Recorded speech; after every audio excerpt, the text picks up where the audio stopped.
नमस्कार दोस्तों, stock market studies में फिर से एक बार आपको बहुत-बहुत स्वागत है। तो आज मैं फिर से आपके सामने कुछ इम्पोर्टेंस कंपनी का अपडेट शेयर करने वाला हूँ। तो वीडियो को पूरा लास्ट तक देखिएगा और अभी तक आपने चैनल को सब्सक्राइब नहीं किया, तो ज़रूर कर लीजिएगा। कंटिन्यूअसली इन्फॉर्मेशन और अपडेट्स पाने के लिए चैनल के ऊपर बने रहिएगा। तो चलो देख लेते हैं कौन-सा कंपनी है इस वीडियो के अंदर। फर्स्ट जो कंपनी है जिसका नाम है रिलायंस। रिलायंस इंडस्ट्रीज के बारे में बात करूँ तो इस कंपनी के ऊपर हर किसी का नज़र हमेशा होता ही रहता है क्योंकि रिलायंस एक ऐसे कंपनी है जो इंडिया के नंबर वन कंपनीज भी है, साथ ही साथ एशिया का भी एक लार्जेस्ट कंपनी है। तो इस कंपनी का जो बिजनेस है वो अलग-अलग कैटेगरीज के ऊपर है, वो तो आप जानते ही है। तो कंपनी की जो बिजनेस है वो धीरूभाई अंबानी ने स्टार्ट किए थे और बेसिकली कंपनी का ऑयल से लेकर केमिकल सेगमेंट के ऊपर कंपनी का बिजनेस है जहाँ पे 57% रेवेन्यू कंपनी जनरेट कर रहा है। अभी इस कंपनी के ऊपर बातचीत में क्यों कर रहा हूँ क्योंकि मुझे इस कंपनी के ऊपर एक टेट मिला। उस टेट के बेसिस में मैंने काम स्टार्ट किए। तो वो टेट कहाँ पे मिला वो आपको सबसे पहले दिखा देता हूँ। तो रिलायंस के ऊपर यहाँ पे देखिए जो लाइफ टाइम इसका हाई था, इस लेवल में कंपनी का लाइफ टाइम हाई था। वो लाइफ टाइम हाई के ऊपर यहाँ पे कप विद 100% बना और फाइनली यहाँ पे क्या बना, फाइनली यहाँ पे ब्रेकआउट हुआ। तो ब्रेकआउट होने के बाद देखिए यहाँ पे कुछ टाइम बिताया, उसके बाद ब्रेकआउट कंफर्मेशन हुआ। उसके बाद जब भी एक लंबा सा कैंडल से ब्रेकआउट किए तभी मुझे अंदाजा लग गया कि धमाका एक होने वाला है। तो इस लेवल में जब मैं एंट्री लिया था तभी मैंने आपको वीडियो बनाकर शेयर किया क्योंकि आपको भी सीखने को मिले किस तरीके से एंट्री लेवल बनता है और किस तरीके से टारगेट को फाइंड आउट करना है। देखिए मेरे तरफ से कभी भी किसी कंपनी के बाई सेल का रिकमेंडेशन नहीं होता है क्योंकि अगर आपको काम करना है तो आपके रिस्क के हिसाब से आपको फंड को मैनेज करके काम करना पड़ेगा क्योंकि हर किसी का अलग अलग ओपिनियन है।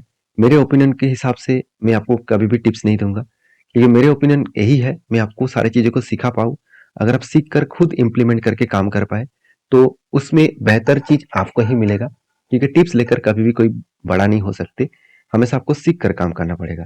तो देखिए यहाँ पे सीखने वाला बात कौन सा है, जब भी देखिए इस तरीके से कोई पैटर्न्स बने, कफ विद हैनर पैटर्न्स बने, इस तरीके से मार्किंग करना।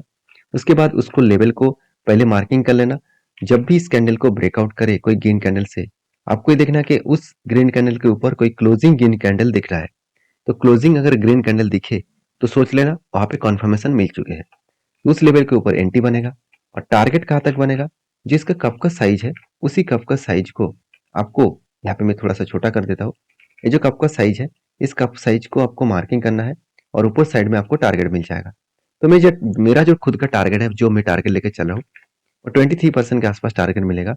जो टारगेट मेरा निकल कर है 2300 के आसपास।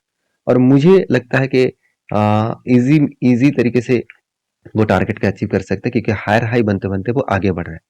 अभी देखिए कब टारगेट बनेगा, किस यहाँ से गिरेगा कि नहीं गिरेगा वो किसी को पता नहीं होता क्योंकि मार्केट के सेंटिमेंट के हिसाब से मार्केट चलता है। जैसे कंपनी का बिजनेस के हिसाब से बात करूँ तो कंपनी में कोई कमियां नहीं है। कंपनी इस बार भी हाईएस्ट सेल्स जनरेट किया, हाईएस्ट प्रॉफिट भी जनरेट किया। तो जब कंपनी इतने सारे चीज मेंटेन्स करते हैं तो उसमें डरने वाला कोई बात नहीं होता है। और ये कोई छोटा मोटा तो कंपनी नहीं है, large cap blue chip type company है। तो हमेशा इस तरीके से कंपनी के ऊपर आपको फोकस होना चाहिए। बाकी आप समझदार है, बोलने का ज़्यादा ज़रूरी नहीं है, आप समझदारी से ही काम करिएगा। तो नेक्स्ट जो कंपनी है उसके बारे में चर्चा करें, उसका नाम है रेलटेल। तो रेलटेल मतलब रेलवे गवर्नमेंट कंपनी है, ये आप सभी जानते हैं। और इस कंपनी के ऊपर एक धमाका परफॉर्मेंस तो ऑलमोस्ट हो चुके हैं। एक बार नहीं, दो बार नहीं, बहुत बार कंपनी का धमाका परफॉर्मेंस हुआ। जैसे कंपनी जब से स्टार्ट हुआ तब से लेकर इस लेवल को जब ब्रेकआउट किए, उसके बाद फर्स्ट टाइम यहाँ पे धमाका हुआ, सेकेंड टाइम यहाँ पे धमाका हुआ। तो इसका मतलब एक अलग लेवल का यहाँ पे ग्रोथ देखने को मिले।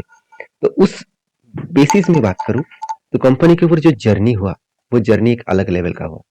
और अभी देखिए एक चीज को ध्यान देना, जब भी कंपनी एक रेंज में कंपनी होल्ड करा उसके बाद ब्रेकआउट किए तो एक बड़ा मोमेंटम आया, फिर से एक जगह पे होल्ड किए, फिर से इस लेवल को ब्रेकआउट करेगा तो एक बड़ा लेवल धमाका देखने को मिलेगा। तो मैं इस तरीके से पैटर्न्स को फॉलो करता हूँ। आप भी अगर इस तरीके से पैटर्न्स को फॉलो करना चाहते हैं तो प्लीज बैक टेस्टिंग करिए। ये पैटर्न बहुत काम का चीज है क्योंकि जब भी कुछ एक रेंज में होल्ड करे उसके बाद अगर ब्रेकआउट करे तो सोचना एक मोमेंटम जर्नी आपको दिखेगा। और उसके बाद फिर से अगर कोई लेवल में होल्ड करे, उसके बाद अगर फिर से ब्रेकआउट करे तो दो तरीके से सिनेरियो बन सकते हैं। आइदर वो ऊपर जा सकते हैं, नहीं तो वो नीचे आ सकते हैं। अगर ऊपर गए तो बड़ा धमाका होगा, नीचे आएगा तो अच्छा खासा फॉल भी देखने को मिलेगा। अभी क्वेश्चन आएगा कि ऊपर कब जाएगा नीचे कब आएगा, इसका पता कहाँ से चले। इसके लिए कंपनी का फाइनेंशियल डिटेल्स देखना पड़ेगा। कि क्वार्टरली इस कंपनी इस बार रिजल्ट किस तरीके से किया। देखिए बहुत शानदार रिजल्ट किया। 454 करोड़ से 668 करोड़ के आसपास कंपनी के सेल्स देखने को मिले। एक्सपेंस को भी कंपनी मेंटेन्स की, उसके बाद कंपनी का नेट प्रॉफिट 32 करोड़ से 62 करोड़ तक चला गया। इसका मतलब प्रॉफिट यहाँ पे डबल हो चुके हैं। तो प्रॉफिट डबल हुआ, कंपनी के एक्सपेंस सब कुछ मेंटेन करने के बाद। कंपनी का बैलेंस शीट के बारे में बात करूं तो कंपनी का CWIP, यहाँ पे भी कंपनी का अच्छा खासा CWIP देखने को मिले। इस बार भी कंपनी अच्छा खासा बिजनेस के ऊपर इन्वेस्टमेंट भी किया, और इन्वेस्टर जो प्रोमोटर से लेकर FIDS पब्लिक हर किसी के पास इन्वेस्टमेंट आपको देखने को मिल जाएगा। एक प्लस पॉइंट है इस कंपनी के ऊपर, तो इस पॉइंट को आपको ऑब्जर्व करना होगा, जरूर स्टडी करना होगा, उसके बाद कोई डिसीजन जरूर लीजिएगा। तो बाकी इस कंपनी के ऊपर आपके क्या राय है जरूर कमेंट्स करके बताना। नेक्स्ट जो कंपनी है उसका नाम है नजारा टेक्नोलॉजीज। देखिए नजारा टेक्नोलॉजी के ऊपर आपको मैं चर्चा करूं तो इस कंपनी के ऊपर सबसे पहले एक चीज मैं आपको दिखाना चाहूंगा। कंपनी की जो बिजनेस है उनमें से मार्केट कैप के हिसाब से बात करूं, सॉरी कैपेक्स के बारे में बात करूं, तो कंपनी हर साल में खुद के कैपेक्स को बढ़ाते चले जा रहे हैं। मतलब एक रेंज में कंपनी कैपेक्स को मेंटेन कर रहे हैं, जैसे 7 से 10 करोड़ के आसपास।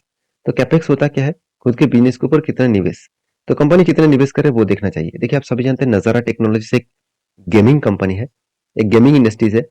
इंडिया उतना ज्यादा गेमिंग इंडस्ट्रीज में ग्रोथ नहीं कर पाए जो बाकी कंट्रीज में बहुत ज्यादा ग्रोथ है, जैसे चाइना में है, कोरिया में है, जैसे US में है, यूरोप कंट्रीज में है। तो क्या इंडिया उतना ज्यादा ग्रोथ नहीं कर पाए क्योंकि इंडिया में गेमिंग इंडस्ट्रीज को लेकर बहुत ज्यादा डाउट्स है। अभी भी घर में बच्चे अगर गेम खेलते हैं तो घर के जो बड़े हैं वो हमेशा डांटते रहते हैं।